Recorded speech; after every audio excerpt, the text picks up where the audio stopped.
Your Excellency, we are here to firstly thank the Almighty God for what He has done for Mother Ghana. The peace we are enjoying after a major election, I think that it surprises many a nation, and we want to thank God for that. It is an answer to our prayer. We actually prayed into this election, and what the Lord has done, we are glad. We want to rejoice together with you, and also to congratulate you for the decisive victory that you shot together with the NDC. You have done very well. We want to say congratulations, sir, for this victory. And also we are here to assure you that the Ghana Pentecostal and Charismatic Council will continue to pray for you, and then we'll also make ourselves available to support your presidency. One of the early things that I think I want to do is, one, to begin again the process that was started by Professor After Mills in respect of the constitutional review. It stalled at a certain point, and for the last 8 years we haven't moved it anywhere. I think that the time has come for us to look at our constitution again. It has served us well, and I still believe it's one of the best constitutions any African country can have. But after using it for several years, we realize that there are a few parts that we need to tweak so that it can serve us for even further generations to come. Okay. And so one of the things that I intend to do is to hold a national validation conference where we would bring all stakeholders in a form of consultative assembly. The legal people will know how to phrase it so that we can move it forward. Now what we want to do is to bring the constitutional review report back to this validation conference.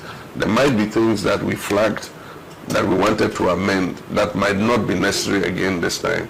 And then by the new things that we didn't really take notice of, that will become important for us to include in the review. I mean, for instance, if you take the impasse between Parliament and the judiciary, nobody anticipated that a situation like this would arise.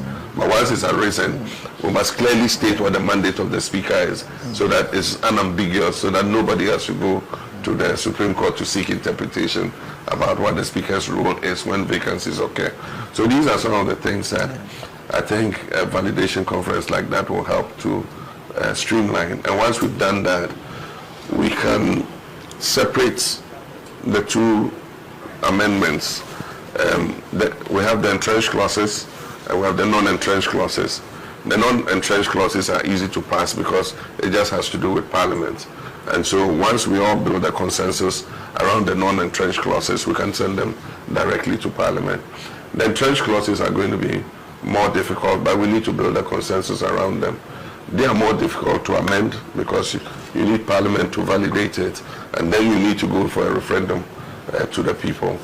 And I believe that if you look at the standards that our Constitution sets for those referenda, no one party can pass through any such amendment. And so we need to build a consensus with our colleagues, a bipartisan consensus with our colleagues on the political field, and get also the support of the civil society, the traditional rulers, the religious leaders, to be able to move those amendments forward.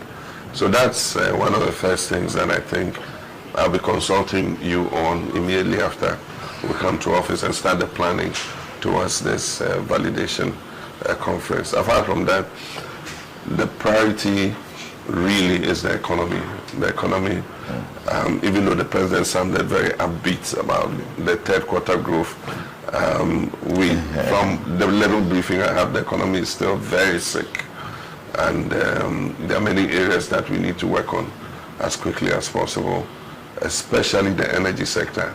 The energy sector can derail everything that we've done with regards to the debt exchange and with regards to the IMF program, because the debts continue to pile up there. ECG's governance is in a very bad way, and so they are making commercial and technical losses of more than 32%. There's no utility company that can survive with 32% commercial and technical losses and still continue to be a viable utility. And so as quickly as possible, we need to do reforms in the whole electricity value chain, in order that we have better efficiency and performance if we are to have sustainable power going forward.